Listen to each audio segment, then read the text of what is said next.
Sekitar 70.000 tahun yang lalu, sebuah bintang biner yang disebut sebagai bintang Skulls pernah hanya berjarak sekitar 52.000 astronomical unit dari matahari, tepatnya di bagian dalam awan Oort atau wilayah di tepi tata surya kita yang dipenuhi oleh triliunan komet. Untuk bintang Skulls sendiri, atau yang juga dikenal sebagai WIS J0720032008465612 ini, panjang banget, merupakan sistem bintang biner bermassa rendah di konstelasi selatan Monoceros yang berjarak sekitar 20 tahun cahaya saat ini. Sistem bintang tersebut pertama kali ditemukan pada tahun 2013 oleh seorang astronom asal Jerman bernama Ralph Dieter Skulls, dan diketahui pada waktu itu kalau sistem biner ini terdiri dari bintang kerdil merah dengan massa hanya 0,09 kali massa matahari dan objek sebintang yang disebut sebagai katai coklat.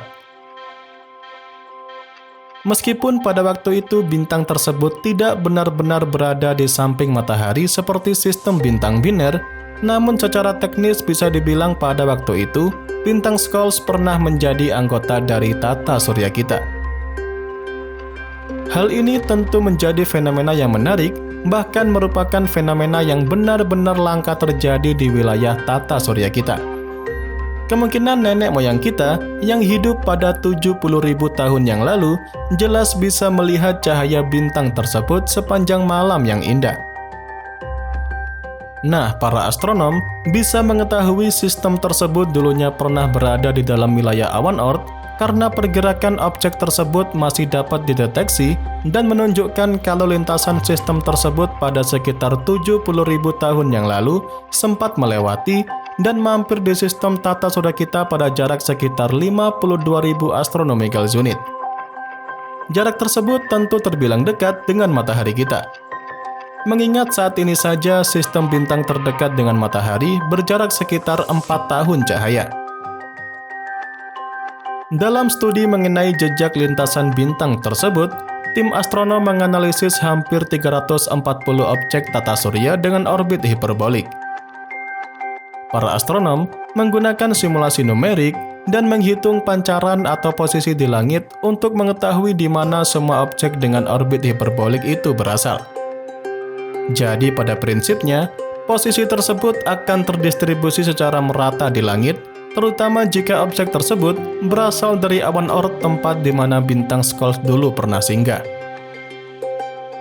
Nah, dengan melakukan penelitian itulah, para astronom akhirnya menemukan bahwa lintasan beberapa objek dalam awan Oort pernah dipengaruhi oleh lintasan orbit milik bintang Skulls.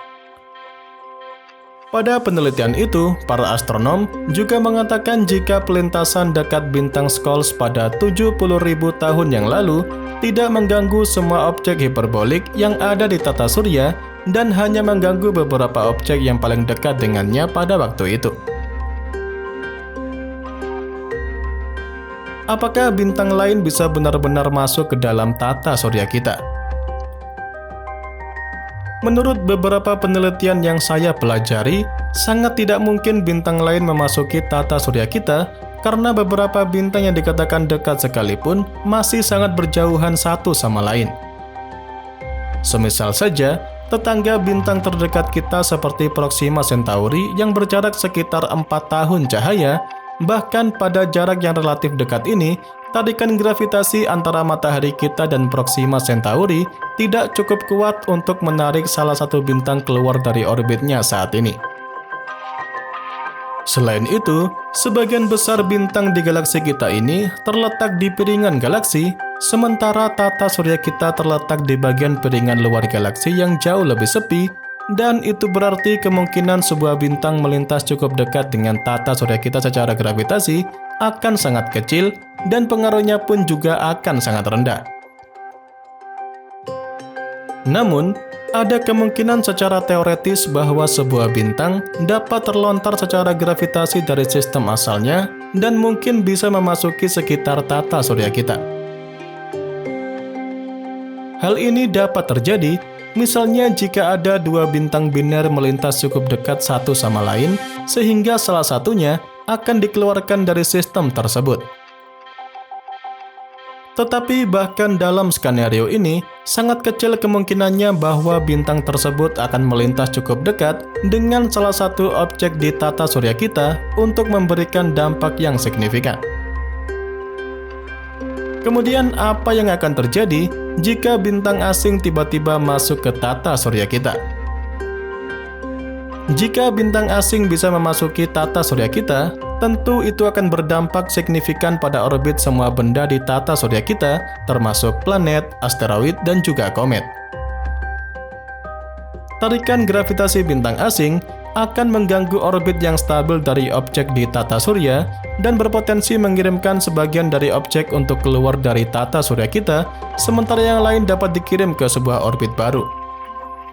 Interaksi gravitasi antara bintang asing dan matahari kita juga dapat menyebabkan gaya pasang surut yang dapat menyebabkan perubahan signifikan pada bentuk dan medan magnet matahari.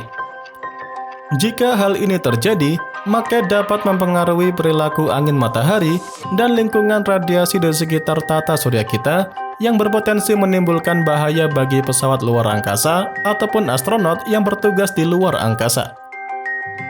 Namun penting untuk kalian catat bahwa kemungkinan bintang asing memasuki tata surya kita ini sangat-sangat rendah.